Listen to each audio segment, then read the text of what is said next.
The Doctor is broken once again, ladies and gentlemen. We were talking about Dr. Octopus and the rest of his Alliance War meta team, the Sinister 6. Also, ISO-8 is coming up. We are talking about this update and the rest of our predictions. And if you're ready for that, on your Marvel Strike Force Weekly News Update, OhEmGee, tell them what to do, brother. Let's go beta test the game.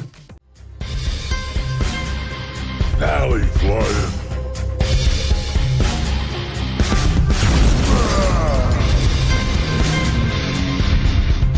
Woo! What is up, Valley Maniacs? I am ValleyFlyin. Welcome to your Marvel Strike Force Weekly News Update. I am joined by OhEmGee, my other master beta tester in Marvel Strike Force. Guys, how are you enjoying your job of testing this game? Well, we're all the master beta testers, and we've been issued our hand grip strengtheners, but I believe it's not working as intended. I heard that these were supposed to they're supposed to cure like fat fingers, but all they're doing is making my forearm stronger. And I have to tell you, my right forearm is fully developed. I got to work on my left one, so we're working on it. Is this a Scopely hand gripper? Because it was officially issued out by Cerebro. I believe Cerebro's assistant. I'm not really sure. Well, that's why it's not working properly, guys, because it's a Scopely thing, and we've come to expect that. Now, let's get to the first item of the week, and this was working properly, but it was very confusing for me. We've had milestones in the past, some with some very big milestones, some not so great rewards, and we've had orb opening events to score points for this. Now, when we went in here, the only way to score is to open these orange, purple, blue orbs, and then we saw this in conjunction with some PvP milestones where we're also scoring to get some points. Now, previously, this has been in-game, laid out the exact scoring system. We know how to score points. This is not. It's still not in the game as the scoring system for this milestone event. We are going to get to the clarification in just a little bit, but when you first saw this, what was your reaction? How confused were you by the scoring system of this event? Oh, it was a train wreck, and I actually, well, you're going to show how they responded to it, but I remember I actually messaged Cerebro and it's like, there's no information. He's like, well, we did spell it out. There was an in-game message that kind of spelled out what it was, but the confusion was, you know, some of it was like arenas and raids, but those were daily milestones as opposed to individual battles. So it wasn't clear where the individual points were. And then once we had a clarification, it's actually pretty simple because there's really only 3 or 4 places that you can get points. Yeah, now there was that in-game mail that you talked about, but they didn't have the scoring breakdown. They just said you could get points from here, you could get points from here, you could get points from here. That in-game message never clearly stated what the point breakdown was. No, and it wasn't clear that some of those activities weren't the actual activities, like playing an arena match. It was the daily activity associated with playing an arena match where they could have said you just get 700 points for playing every day in the daily activities, which would have been way simpler. But no, we had about 3 hours after this came out, Cerebro did respond. I don't know if that was on Reddit or it was, but I had a message. He responded a bunch of different places. This is the post from Reddit right here, but I think it was on Twitter and Discord, everything as well. But it's easy once this is. I don't know why this was never in the game. It's still not in the game. I guess the event's halfway through at this point, but man, it seems like they're forgetting so many things at that office. Well, I mean, I had an obligation that night. I had to end my stream, go do my thing that I had to do, come back and restream and make a video just about this. Because that in the first 6 hours that this event came out, this was real confusing. But the way it plays out, I mean, the event's more than halfway over, so hopefully you have at least 26 to 30,000 points as of the time right now, if you want to track to 52,008. But basically, you're going to have to do, you're going to have to spend your daily energy, and everybody spends between 600 and 1,000 daily energy. You're going to have to do the daily milestones. You're going to get some points there, about 700.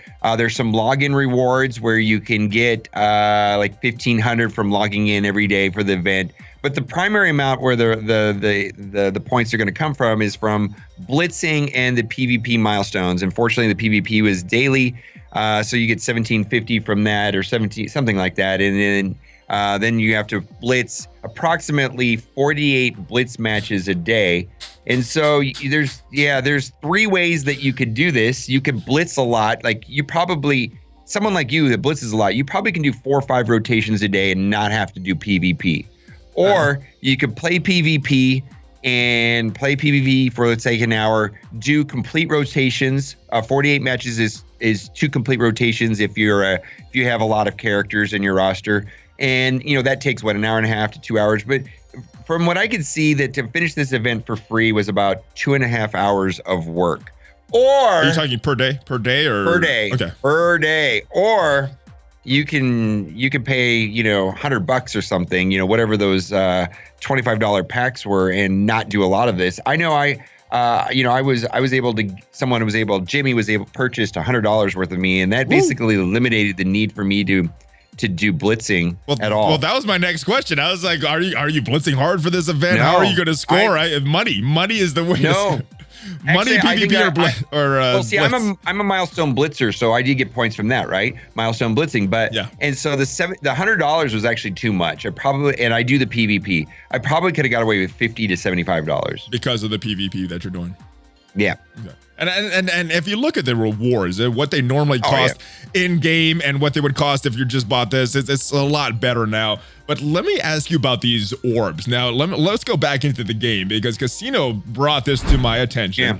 And there's some difference in the orbs. Now, there's a couple benefits. It depends if you want some of these other orbs, like these gold orbs, the premium orbs, the training mat orbs, or if you just want the orange gear. So if we go into here and see what these are. The left pillar, it's way better on the orange gear. The center pillar, it is arguable because of this resource drop, but on this right side, a lot of the rewards are similar, but because you're almost opening 3 blue orbs to 1 orange orb, kind of makes it worth it, but it depends on what you need. So this is the math that Casino broke down for me. Let me actually take off that gray screen right there so we can see the backing. Actually, we can't see. All right, but basically, this is the difference. The blue orbs, you're getting blue gear, T2 ability mats, pretty trash for late game players. With the orange orbs, you're getting some orange gear, you're getting some T4 mats. Those are good. Everything else looks like it's a lot better for the blue gear. You're getting more mega orb fragments, more gold, more premium, and slightly more elite 5, slightly more elite 4s. I saw different numbers. Well, see, like right there, he's suggesting that you get 8 more gold orb fragments. The math that I saw was only 4. Okay. 4 more extra premium orbs, 4 more gold orbs, and 1.5 more mega orbs in exchange for 17 T4s and gold gear. And I got to tell you, I've opened up an orange orb, and it dropped. And if I would have had to buy the gear in the store, that was like 500K of, you know what I mean? So it's like, well, it's really simple. I think for like a newer player, the blue orbs made sense. And then the purple orbs didn't really make sense because the stats were skewed on it. They converted it correctly. It didn't convert right. And so you really had 2 choices,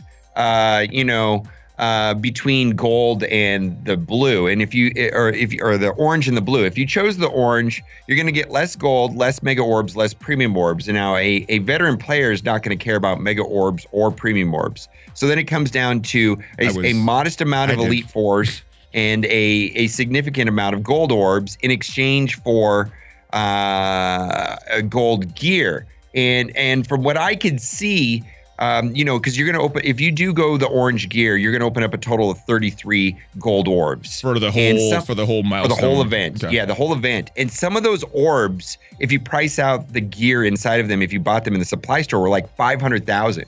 Okay. And so you're not going to, whether you got 8 more gold orbs or 4 more gold orbs by opening up the blue, it didn't add up. It mostly didn't add up. Okay. Because how much gold do you get out of a gold orb? 200K sometimes, right?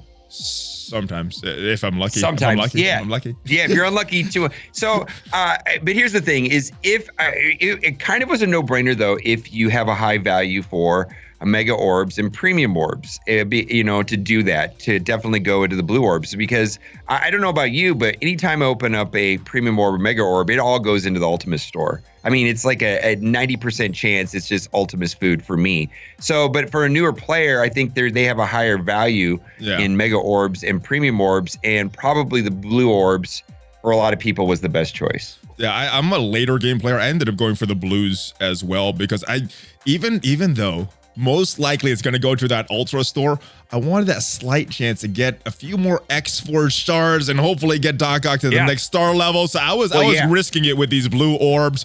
I'm not sure. I might go back to the orange orbs, but yeah, it's just a lot of stuff. This math right here suggests that you get 2.5 mega orbs. On somebody else's spreadsheet, it only said that they got 1.4 extra mega orbs. Yeah, this is the casino math, but this is over 48,000 tickets. Yeah. So I don't know if that was the same exact numbers that you saw previously, but that's what casino did with these numbers. I saw different calculations on that, but I got to tell you, if let's say you get 1 or 2 extra mega orbs, right, and you pull X23, well then you get Doc Ock and extra star level, which is a big deal. I can tell you right now, I'm 100 shards short of getting a 6 Doc Ock strictly out of X23, and if I got the random mega orb pulled 100 X23, well then that's worth $60. Yeah. You know what I mean? I'm not gonna buy that, but that's what it's worth, $60 US, right? Yeah, I was going for the chance. I was going for the chance for the blue. That's what I ended up doing, but but you're also giving up T4s. Some gold. Well, I mean, what is it? 16 T4s over the life of the event. Yeah, 17. Yeah, the math I saw was 17. I mean, we get a lot of those per week from just raids and stuff. I mean, the T4 is kind of a wash for me. It's the gear. The gear was the only big question for me, because I don't have a use for blue gear at all. I do have a use for orange gear. That was the biggest. And I'm having difficulty categorizing what is late game and early game. I think if you're like in Dark Dimension 3 or finished Dark Dimension 3, you're kind of late game. Would you say that's an accurate statement if you're in Dark Dimension 3? Dark Dimension 3, 100% of the Greek raids and getting to 60 on Ultimate 7. Yeah. I mean, whatever difficulty, Ultimate 7, 60%. But I think a lot of people that aren't in Dark Dimension 3 or aren't even thinking about Dark Dimension 3 probably would have got the benefit from the blue orbs. Yeah, and that's another reason too. I just finished Dark Dimension 3 for the first time. I'm like, I need this orange gear, but I got a lot of it. I'd rather have this and get that chance of the X-Force getting more Dr. Octopus. I went with the blue. All right, now this Milestone event, this was we've had these kind of events previously. This is the first one with PvP. Yeah. Also the first one that I remember that this was run during a new character blitz. This was all with older characters as far as I'm remembering in the past. What did you think this would do to some of these blitz scores for Electro? Did you think that people would be going harder for this because of these milestones, or did you think a lot of people would just be dropping down to tier 1 and getting their battles, not really concerned with their score? Yeah, I mean, I could tell you what my plan was just to stay in tier 1 and not care about the points. So I didn't look at it at all. I'm sure it had to have pushed blitz scores up. Without a doubt. I mean, this is the first time they've had an event like this. Like you said, with Electro was a new release blitz. So this was this is a contested blitz. Now, I'm not a blitzer, so this didn't impact me. I saw a lot of other contention about this event related to the PvP side. Yeah, and the community is very divided right now on PvP. A lot of them don't like it. A lot of them do, and it's very, like, there's not a gray area. It's either there's a lot of people I hate PvP, I don't want to ever do it, I'm just gonna lose on purpose, and there's people like, oh yes, let's do more PvP, and there's not like, I kind of like it's like one extreme or the other with PvP. Right. Well, I mean, I know. First of all, like when I initially polled people before it was this event where the rewards were so lucrative that some people felt that they were compelled to play PvP when they didn't want to, especially if they didn't want to spend. And so, before this event, the poll that I took showed the community was about 50-50, 1-to-1. But after this event, I polled again, and it was 2-to-1. 2 people hating PvP. To 1 person liking PvP. Now, so I'm a little biased. I play PvP, even though I've maxed out the rewards for the day. I find myself playing PvP for fun outside of the event. Outside of the event. I like the event, but a lot of people don't like it. Now, what's the biggest problem with PvP is the banning phase is too slow. And it's clunky, and the UI is clumpy. Now, for me, what's made it more fun for me is I don't ban.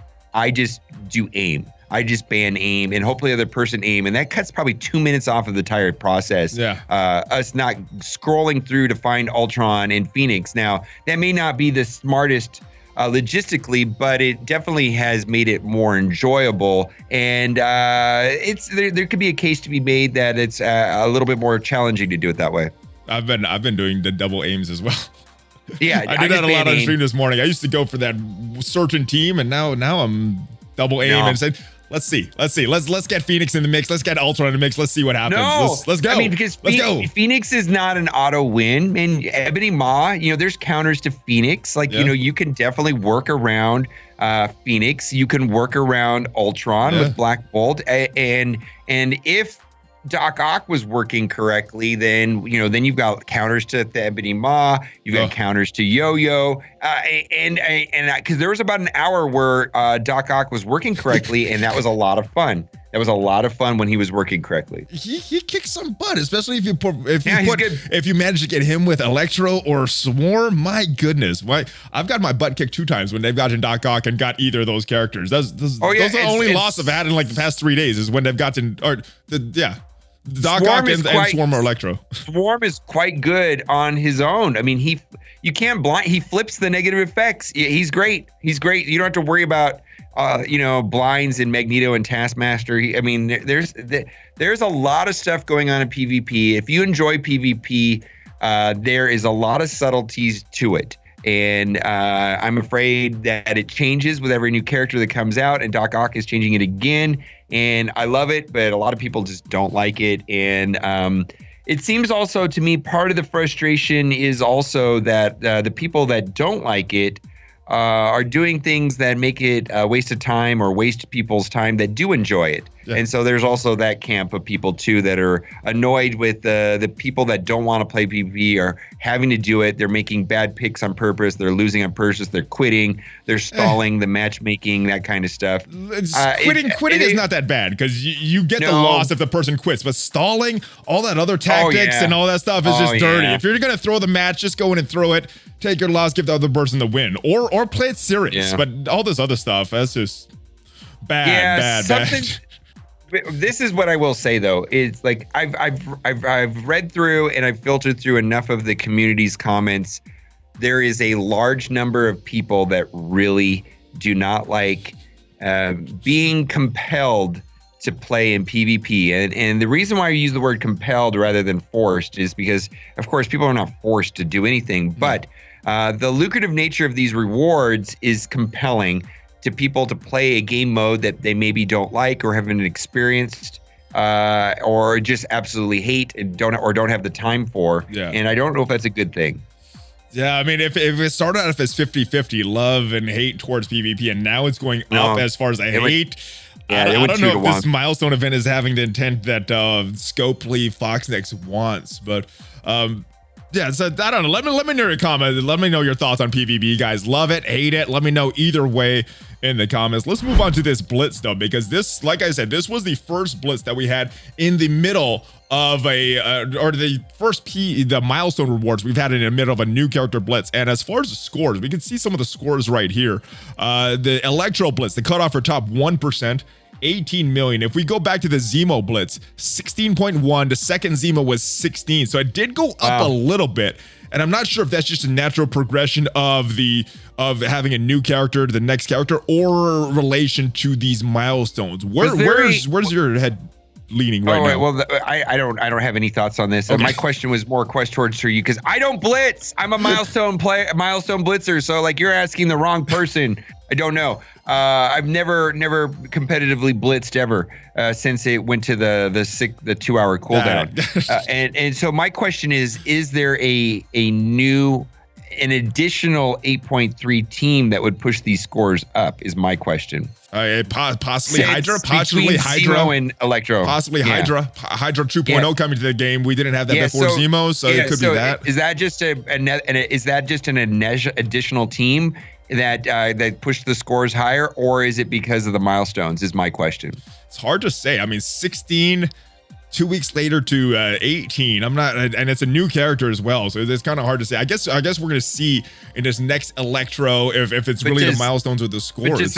Which is that additional Hydra team. You know, that's 5 characters that probably have most veteran players have decent points on. Now is an 8.3 team, right? Yes, you're getting more wins. I don't know, because you weren't getting value out of Grenadier, Crossbones, and Winter Soldier before. When 2 years ago, they were like meta teams. Yeah. What I'm just saying is Zemo basically converted 3 old characters into an 8.3 characters, correct? Yeah. Yeah. So okay. Well, maybe that could be the explanation. Let me know your thoughts, guys. I didn't blitz as hard just because it was Electro. And it had nothing to do with the milestones. I wasn't as excited about Electro, but let me know what this did with your blitzing. If you are a hard blitzer, let me know in the comments if these milestones made you blitz harder, or if you were someone that dropped down to your 1 to do your blitzing. Now, next thing I do want to talk about is this Twitter post that we saw on the official Marvel Strike Force Twitter account back in September 16th, earlier last week. I think that was Thursday, but She-Hulk confirmed coming to the game. She was rumored for a while, and we are going to get into the her kit and everything like that. But when you first saw this on the 16th of September, what were you hoping for She-Hulk? I know we know where we are now, but when you saw this, what are you hoping? Raid? Were you hoping another war offense? Maybe another game mode? Maybe arena? What were you hoping for? What She-Hulk would bring to this team? What my hope was, and we talked about this last week, was that she was going to be like Emma Frost. She was going to be a hero brawler and not necessarily be, maybe, and then, where Emma Frost may not be in her final home. You know what I'm saying? Like, she definitely fits into Marauders, but she might evolve into something much better or a better team a year from now, right? And that was kind of because she's not really tied to the Marauders, right? No, she's more of the what is that? She's a villain mutant. Yeah, but I mean, what is her house? She's Sebastian Shaw, and what are those guys called? Oh, I don't know. You're talking about the next one. I don't know. I should know this. It's X-Men First Class. Let me know in the comments, guys. I'm just drawing a blank, but yeah. All right. Anyways, but I was hoping She-Hulk was going to be like Emma, and she was going to be a exceptional hero brawler, and she might be an exceptional character still. There's still some key stats that we don't know to determine whether or not she's amazing or not. But no, she is a protector, and she's going into Fantastic Four, defensive war teams. In general, the community hates defensive war bonuses the most. I mean, clearly, you don't get to play that character. Think about Coulson. You don't get to play Coulson when he's the best. You don't get to play Red Skull when he's at the best. You don't get to play Taskmaster and Mercenaries when they're at their best because they're on defense. You don't like looking at your defensive wins at stats for characters that you spend fully on and don't really get to use? That's not appealing for you? Well, traditionally in the past, the formula is that they take one character like Taskmaster and it converts existing minions into something good, or Coulson or Red Skull, right? Yeah. And so I think what the community was expecting was Taserface to come, and then a Stitch Ravager rework, and that was going to be the next defensive team. Now, what we weren't expecting is them to convert an elite. It's kind of fallen off a little bit, but they were initially an elite offensive war team that a lot of people have developed out, and convert them into a defensive war team. Most people's wars are not going to completion, so this is going to slow down the speed and the tempo of alliance wars. Now, I personally am involved in where we're finishing it in 10 hours, which requires me waking up at 3:15 in the morning to do my last attack. Oh, my goodness. And every single player on our team is buying the pack of shame. And in some level, I'm glad that it's slowing down the wars. Gotcha. So you're in favor of this. Let's actually go to the blog post since we are talking about her ultimate location, the war defense, the protector. Yeah. So what are you gonna do? Are you gonna use this team like it's intended? Put them on war defense, or are you gonna keep them on offense for a little while because they might not be able to take a lot of meta teams, but they still can punch up big against any of these non-meta teams. So. Yeah. Well, I mean, there's two stats that I'm highly interested in knowing before I can make any determination on her. I want to know her speed because she does have a turn 1 stun. And, if we compare her to Mordo and Mordo's speed, so Mordo, I believe, is 113. So if she is significantly faster than Mordo, then that is very interesting, even in PvP. And then secondly, on her passive, she has a turned heal self percentage of the character's max health, which is going to be something like Emma and or Captain Marvel. And if it's at the 15% number and she has a decent health pool, that makes her scary just there. I want to see the stats. I mean, they normally don't do this. There was one time that they put all these stats in, all the numbers, and I was like, all right, now we get to see what this character can do. Obviously, we didn't see their base stats, but the stats in the kit. And then the past couple times they've taken it away. So it's kind of hard to see how good this character is going to be without knowing her speed, without knowing how much health she's going to be landing, what her damage looks like. I mean, as far as what we can... This doesn't bother me. I'll tell you why this doesn't bother me, and I think it's going to bother other people, and I get that. But the reason why this doesn't bother me is that basically this is going to take my Fantastic Four, and they're going to go on defense, right? Okay. And she's probably going to be very good, and it's going to be a good defensive war team, and I'm going to be able to pull off a defensive war team that is mediocre. So we're talking about like a Tech Nerva or even Young Avengers. Something like that, right? Something, or consolidate, a Minerva and Captain Marvel into one really amazing team, and these fragmented Avengers teams or whatever might be consolidated into something better, right? Because there's some teams that just don't get wins in war. And then as far as offense, basically, yes, Fantastic Four will be leaving, but we just got Sinister 6, and Sinister 6 is going to fill that gap that Fantastic Four is going to leave. And you're thinking Sinister 6 for offense, Fantastic Four for defense for you, at least initially. Yeah, okay. Yeah. Got it. Now, her on this team, since She-Hulk on this Fantastic Four team, means that the current Fantastic Four team is going to be without a member, Namor. Where does he go now? I mean, he probably is one of the most disrespected characters right now after his long-standing dominance on this team. Let's look at him. Where are you going to use him? I know there's a couple of different suggestions. I think Hydra might be one of them, but where are you thinking for Namor? Okay, so this is really simple, actually. So Namor, especially if you have a fully developed out Namor, and I believe there was a milestone event in the past where everybody got a 5 red. So a lot of people do have some significant, and he's a one-trick pony. His ultimate. And if you have the T4 in his ultimate, it's quite good. Basically, he can just do his ultimate. He's done his job, and if he dies, that's fine. But clearing all the positive effects and removing turn meter, turn 1, and AOEing is quite good. So where you can use him, you already mentioned Zemo, Hydra, but here's the deal. Obviously, Namor can go with Nemo, and that's fine. But think about all the places where you removed a character and you subbed in Ultron. Yes. Like you've heard about. Aimtron or Defendertron, Power Armortron, X-Men Tron. Yeah. Or even Inhumans. Like there was a time where I removed Quake and put in Ultron, or Karnak and put in Ultron. I don't see why you can't do the same thing with Namor. Like, let's just talk about Inhumans. What does Quake really do for the team that Namor could do better?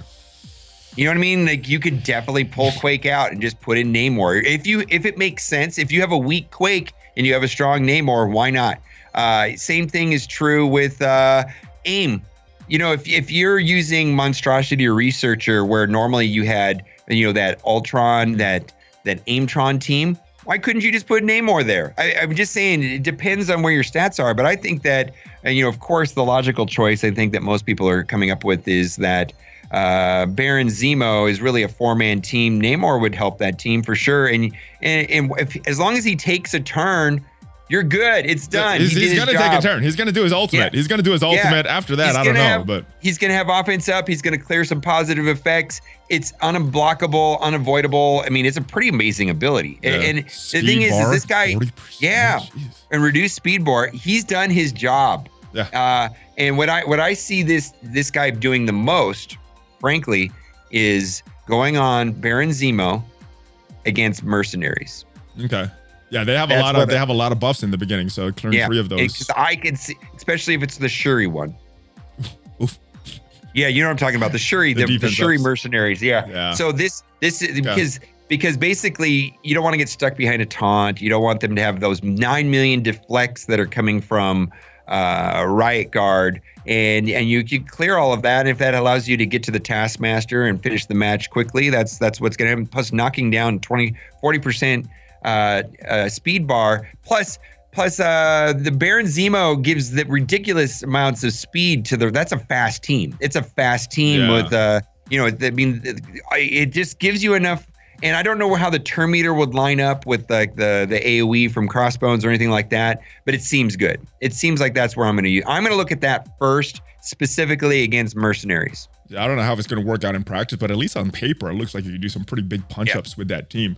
Other than that, Namor's trash. He's useless. Every other game mode, I agree. This AoE is not very good outside of war. Trash.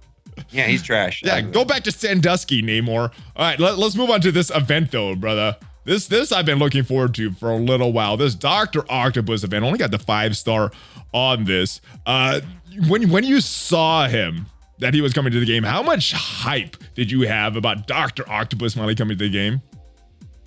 I mean, he was a character I was looking forward to, so this was definitely a high demand. I'm pretty happy with the idea of Doc Ock. There's been some bugs and some frustrations and some uncertainty on what's going to be the optimal team against what. And there's actually a little bit of frustration from just the way the T4s work, the number of T4s to make this team work. Does it look like it's going to be a Black Order counter? Yes. Are people going to put Black Order on defense in a war? Maybe. Is this going to be used anywhere outside of war? PvP, but I don't know about anywhere else. We'll see. So I was hoping that there'd be more use of Doc Ock outside of war. In PvP for sure, but I don't know if we're going to get much use of it. Some people are really loving him in Dark Dimension 3, but with the symbiotes, but I think the symbiotes probably can handle it on their own. Yeah, Dark Dimension 3, the 3 symbiotes, you don't need another. You don't need that Ghost Rider. You don't need that Merc Lieutenant. You could get it done with just the 3 of them if you have enough. Well, a lot of people mentioned me that they really were struggling with the 3 symbiotes in the last node, and then they dropped in Doc Ock and they were able to run through it. Right. I was like, if you were sweaty and you try-harded it, you could have done that without Doc Ock, but that's fine. Yeah, I mean, he is a tech, so I guess that does free up some of your bio gear if you're not going to go full symbiotes. But what I'd be curious to know is if you can run through that thing with just Doc Ock, Carnage, and Symbiote Spider-Man and not have to worry about Venom. Oh, I'm sure somebody has done that. That would be really good for freeing up some bio gear. So. Yeah. Let us know in the comments if you have. Because Spider-Verse is a pain. I mean, they all need the same parts and they need everything. And boy, alien spores and all the same. Imagine if the rumored 2 other symbiotes are coming in, how much gear it's going to take to get them up, especially gear 15. All right, you talked about T4s on Dr. Octopus. Do you have any T4s on him right now?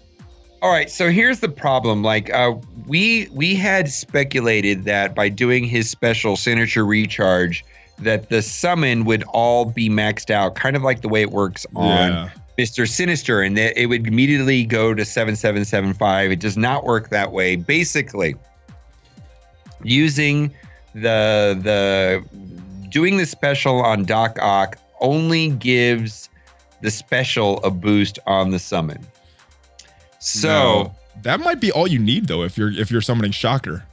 Yes, and so so that is okay. So it's good and bad news. The bad news is that if you're wanting to play Doc Ock on a non-Sinister 16, that T4 in the special really doesn't do anything because it does translate over to Shocker, but Shocker just gives offense up to all of the Sinister 6, not all allies. Yeah, but if it was all allies, that'd be entirely different. Frankly, that might be a little bit broken.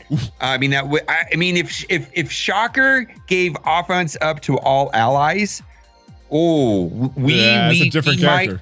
We might be a god tier character because I don't think Doc Ock is god tier. I think he's highly playable. He's a good character, but I don't think he's god tier.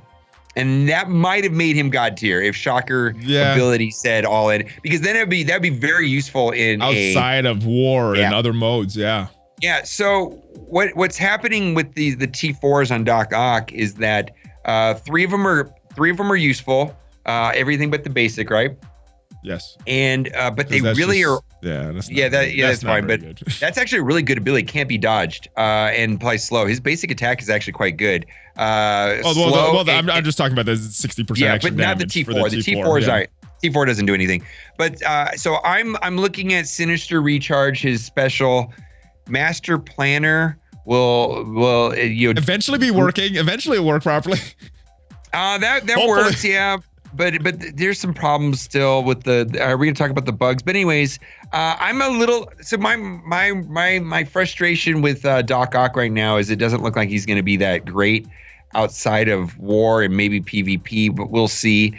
I'm hearing that people are punching across in arena against Black Order, but I can only imagine the amount of Gear 14s and T4s required because I know you have fully maxed out Black Order, right? How many T4s do you have into your Black Order? How many 14s? All of them are 14. All of them are 75. I'm missing some red stars. So I'm just missing some red stars. So they're not fully maxed out because of that. But everything else, yeah. So I'm waiting for data to come in because I did see a screenshot of a 100K punch up. Like a 400 versus in war of Doc Ock and Sinister 6 with Green Goblin and Rhino, which is an interesting team composition. I guess it's Green Goblin was stripping the buffs away, which I didn't expect. I guess from Cull, right? Because he's kind of hard to get stuff off. It's just getting rid of the buffs, and it was a punch up and it was a fully 14'd team. But I don't know. You're talking the Sinister 6 or the Black Order? No, the Black Order was fully 14. That is impressive. Fully 14, and the only 14 on the Doc Ock team was Doc Ock. It was like 100K Doc Ock. It was like 100K Doc Ock and like 50K the rest of them, let's say. 56, but it was 100K punch up. But the data is not, I don't have enough information on it yet because I don't know where that screenshot came from. I don't know if it was a second hit. The person claimed it was a first hit, but it may have been a second hit, and that makes a difference. Okay. Yeah. Sometimes screenshots is hard to tell, but I hope they fix him. I'm agreeing with you. Swarm's not going to work right. Swarm's not going to work right with him, and then he's basically unplayable on a non-Sinister 6 team. Electro's not working right either with him because of the offense. Electro, yeah. Not Electro's one. Swarm's fine. Okay. So I don't know where he's gonna land once he's finally done. I mean, he's gonna be on the Sinister 6 team. Gonna be very good in war. Very good in PvP. Other than that, I just don't know about the usage for him. But let's go talk about the broken Dr. Octopus as the passive Master Planner. Now, this is giving extra resistance against offense. Now, it's supposed to be just for Dr. Octopus. It's supposed to just be for your team. Yeah. Going to everybody right now, and it looks like last night they fixed it, 5 p.m. Pacific, and it made another bug. And I guess you were saying the other bug was a lot of shockers going onto the field. Yeah, I saw a screenshot with Doc Ock with 3 shockers. Oh, so awesome. Yeah. So I guess they took that down. They took back the fix. So it's still broken, and they're looking for another fix. All right. So there was about an hour where Doc Ock worked correctly, and I was thoroughly impressed with him in PvP because then. A lot of people don't care about PvP. I get that, but he is a counter to like Yo-Yo and Ebony Maw, and he's quite good. And actually, his basic is very effective against characters like X-23. Like he could 1v1 X-23, not a problem. He went up against Mystique and X23, they had, and it was him versus them two, and he won. He's good.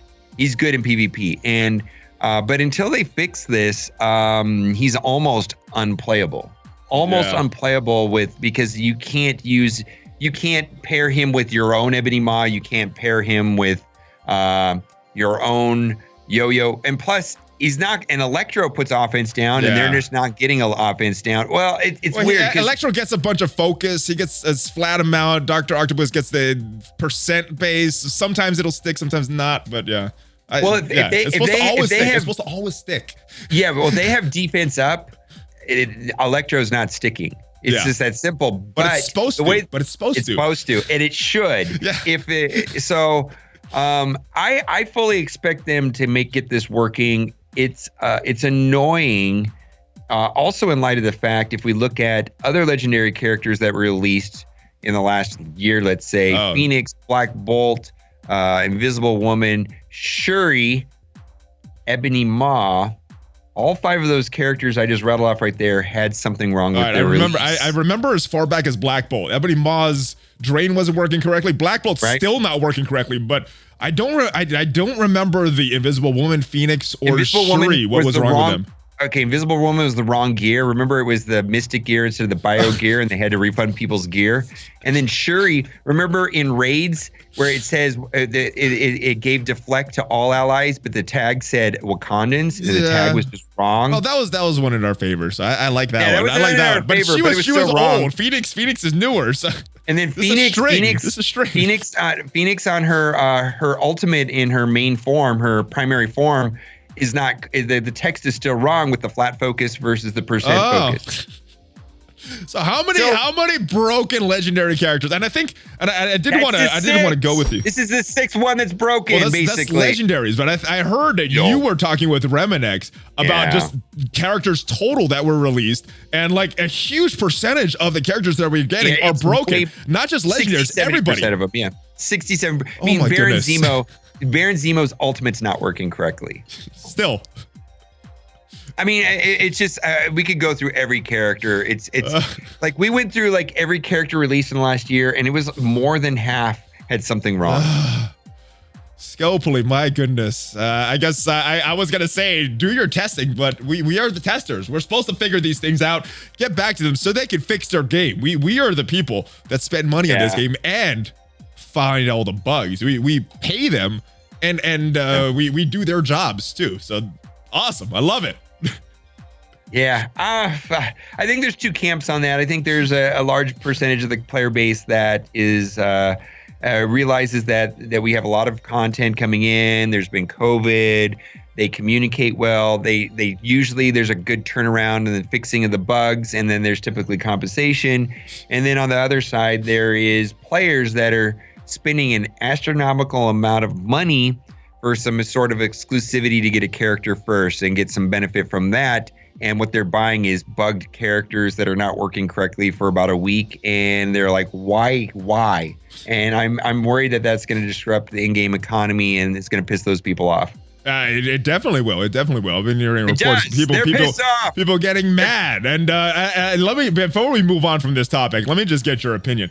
Do you think that they're just careless with their work? They're not double checking, or they're just incompetent? They don't know how to code this thing, and they keep making these mistakes because they're not coding it properly. What do you think it is, or something different? What is the problem? I think there's a procedural problem. I don't think it's an individual person. I actually think it's their mythology of I think they push things to market as quickly as possible. I believe they have a system where they're introducing incremental updates to the game, small minor updates to the game. Mm-hmm. And if there's bugs, they'll fix them rapidly. But they're actually not, I don't believe they're actively looking for them before they push them out.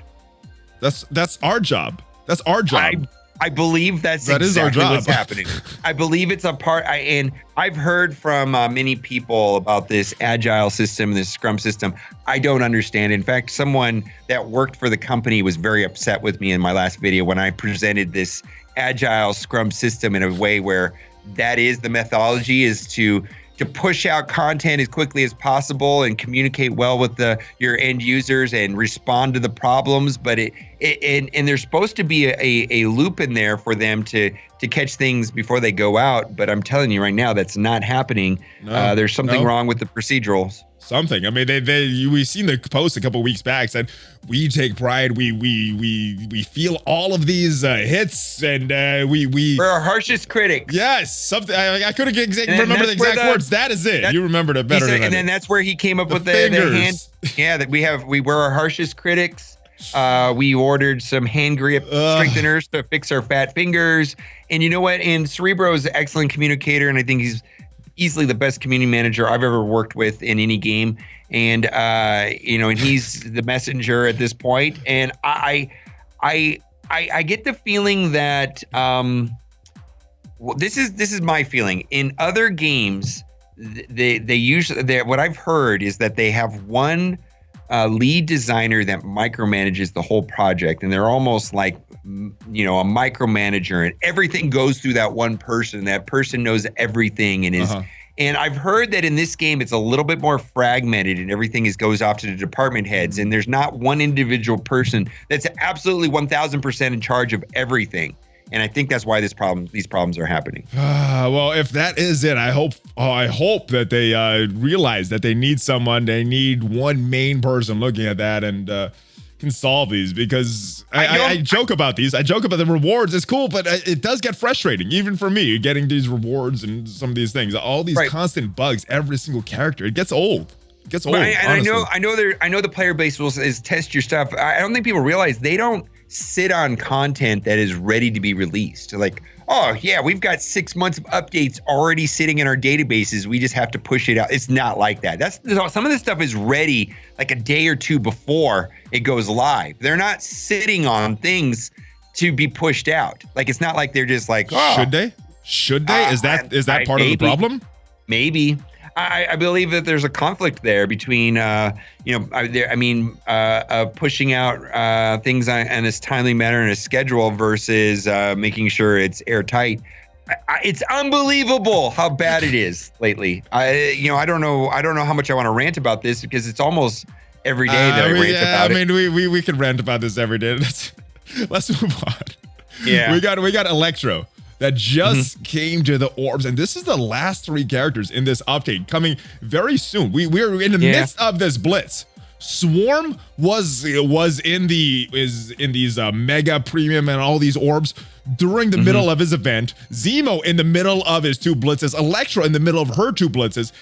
Is this a trend, do you think, that they're releasing these characters a little earlier, or are these characters just not selling well and saying, hey, let's see if we can make some money from these Orbs? What do you think is going on here? Okay, well, first of all, like, I know this is I'm no longer hoarding things. I used to hoard premium orbs. I don't hoard them anymore because I actually need characters inside of them.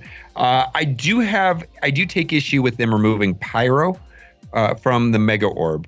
Why would they remove Pyro when they're going to leave characters like Mantis and Baku and Okoye? I honestly, I think it's just age, because I think late 2018, early 2019 is when these 2 characters were released. I think next up we had Mantis in early 2019, so she should be getting removed pretty soon. I'm just saying that I think they're just going in chronological order, honestly. I mean, Pyro and Rocket are choke points for people in this game, and they're valuable, where a character like Mantis and Okoye and Baku are not valuable, and they're very easy to get.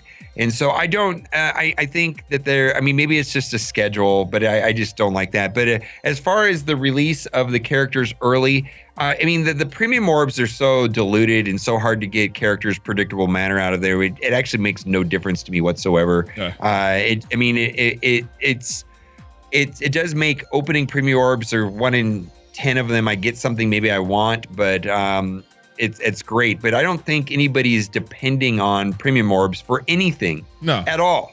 No, I don't think this is that great. This is just moving through the cadence, making them eventually farmable. I'm just wondering if there's some hidden meaning behind this. Maybe the sale's not going good, or if it's just, hey, we're moving them through a little quicker than we have in the past, and if that potentially is a good thing. They've been doing this trend of removing characters from mega orbs and things like that for the past couple months now, and I don't know. I mean, maybe they're just trying to tweak something. Maybe they're not hitting a number, but maybe they were trying to increase the value of the premium orbs and mega orbs, because I got to tell you, we see 3 different pricing in mega orbs, right? Sometimes they're $25, sometimes they're $10, sometimes they're $5.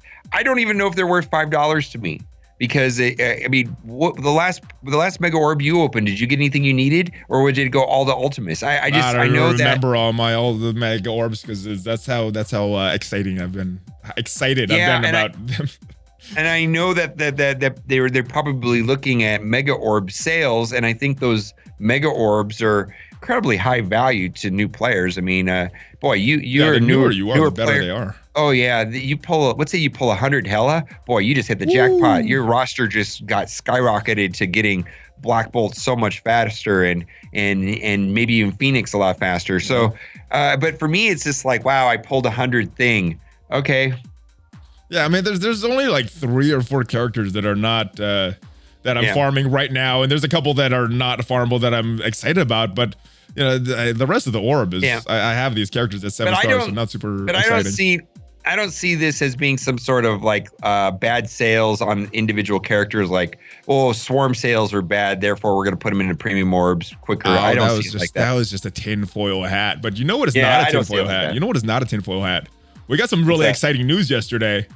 Not that the bugs are being fixed, but no, we have a new icon coming to the game for our devices, guys. I'm super excited about this. I don't want the bug fix. I like this new icon. I mean, excitement level for you on a scale of 1 to 10. How excited about a new icon? Rocket on the cover, Deadpool on the cover. My problem with this is that I believe that this was from corporate Marvel. The first sort of uniform branding. This literally looks the same as Marvel Contest of Champions, Marvel Future Fight, or even Marvel Puzzle Quest. I don't know if I could tell you what game is being played there.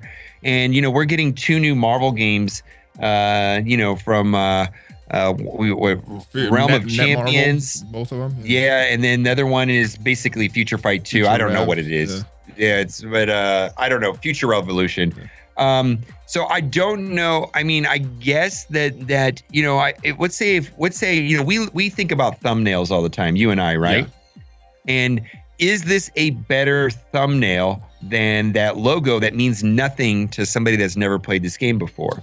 I believe this is a better thumbnail. Yeah, you can see characters. If you never played this game, you have no idea what that logo means. At least most people know Iron Man, Spider-Man. Maybe less will know Rocket, and some will know Deadpool. But yes, you got some recognizable characters. This is what this game is. But if it was my decision, I'd leave the logo the same. I actually like the Strike Force logo. I would agree. Why put resources towards this when your hours could be spent doing other things? They didn't spend any resources. Somebody did that in 10 minutes. Marvel mandated it. All right, let's move on to the last part of this, brother. And this is, we have an update coming soon. Let me find the mail, and let's talk about some predictions for this. Now, they talk about ISO-8. Sure. We've seen a couple images of ISO-8. We tried it out on a test server. How different do you think that version that is in the game is going to be different from what we saw in the test server? Still think we have those classes, no RNG? Or do you think we'll see further changes from the latest iteration that we saw in the test server? Okay, so I'll be very specific about this. They were very explicit with you and I to not show certain data points on the test server when that came out. Yeah, some of the numbers, some of the upgrade numbers and things like that. I fully expect all of those numbers to be different. Okay. I think they were still working with that. That does make sense. So that a lot of it, so I think there's 3 things I'll say about it. I want to go in order too, because I have 3 issues. First issue is what kind of scarcity and cost in, I was going to use a different word, but I remember this is what kind of muckery is going to go on with ISO-8? You like that word? I like that. Very subtle too. I like it. Very subtle. Very subtle. What I'm trying to say there. Okay, so that and we. Okay, so I do have an expectation that this is going to be expensive at first. Everything in this game is expensive at first. If we look at like how purple gear was really horrible at first, it seems to be laxed up a lot.